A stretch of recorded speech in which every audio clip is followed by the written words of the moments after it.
Baiki hubungan kepada manusia juga sendiri, manusia yang lain.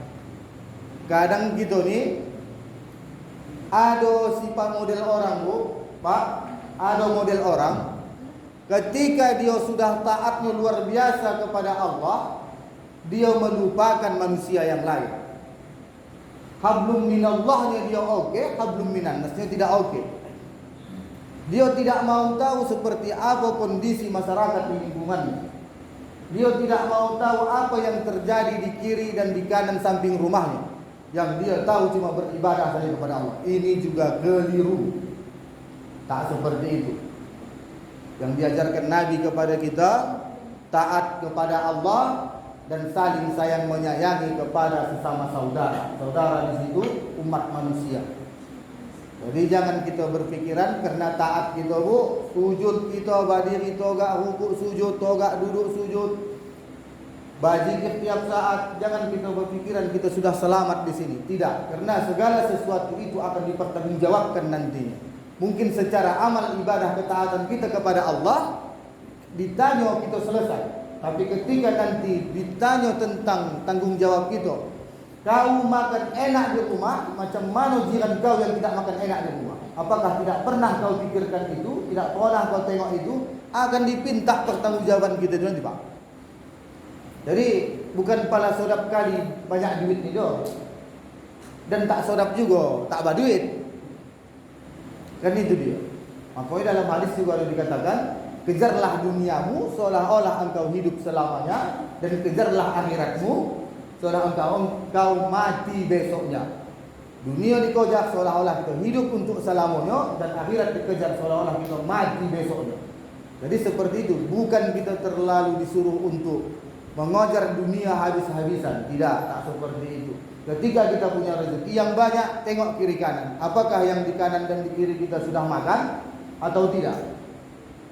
Kita tengok dulu itu. Hablum minannas kita seperti apa? Ini masih cerita rezeki ya Pak. Belum cerita nanti kita berkawan sama tak berkawan. Ini masih banyak lagi. Hablum minannas. Jadi seperti itu. Kita perbaikilah hubungan kita kepada sesama umat manusia. Tengok kiri kanan. Rezeki kita itu adalah titipan dari Allah. Terkadang tidak semua milik kita, ada juga milik orang lain di dalamnya. Maka jangan takut kita untuk berbagi kepada yang lain. Bahagia kawan, kita luar biasa bahagianya. Saya pikir semua kita sudah pernah bersedekah dengan ikhlas. Lain rasanya Pak. Ketika kita bersedekah dengan ikhlas itu lain rasanya. Itu adalah hablum minannas. Baru kemudian hablum minannas secara persaudaraan. Mudah-mudahan insya-Allah di kampung kita ini tidak ada di sini yang berselisih paham. Insya-Allah mudah-mudahan tidak ada yang berselisih paham. Kalaupun ada yang berselisih paham, selesailah ketika saat itu juga, tidak langsung dia ikut ke belakang. Kenapa seperti itu? Karena memutuskan hubungan silaturahmi ini sangat dibenci oleh Allah. Kenapa seperti itu? Karena kita manusia tidak bisa hidup sendirian. Sedangkan Rasulullah saja Muhammad sallallahu alaihi wasallam yang nurnya sudah ada ketika Adam diciptakan, tetap diberi Allah pendamping bagi sahabatnya yang empat. Yang empat yang jadi khalifah. Yang tak jadi khalifah ini lebih banyak lagi sahabatnya, tetap dikasih Allah. Apa menunjukkan bahwasanya manusia itu tidak bisa hidup menunggang, tak bisa hidup sendirian, tetap hidup bersama-sama. Jadi jangan sampai terjadi selisih paham. Kalau seandainya pun ada kawan-kawan yang sudah selamanya ini tak enak sama kita, maafkan dia Bu, maafkan dia Pak. Kalau seandainya ada yang lagi STK di antara kita, ada adikku yang lagi STK, kagak apa main sekarang di sini, tak baca kapan, sapa balik kawan-kawan kita itu. Sapa di situ, jangan sampai kita usahakan terjadi perpecahan, tapi diusahakanlah terjadi hubungan silaturahmi yang kuat, yang sangat enaklah. Kalau seandainya kita mempunyai hubungan silaturahmi yang kuat, maka apapun bisa kita buat. Kalau sudah kompak gitu semua di kampung ini Pak, apapun yang kita inginkan di kampung ini, insya Allah bisa terjadi. Tidak ada kata yang tak bisa. Kalau kita mau dan kompak. Makanya kadang membuat kita yang jadi penyakitan itu adalah cara berpikir kita yang selalu negatif.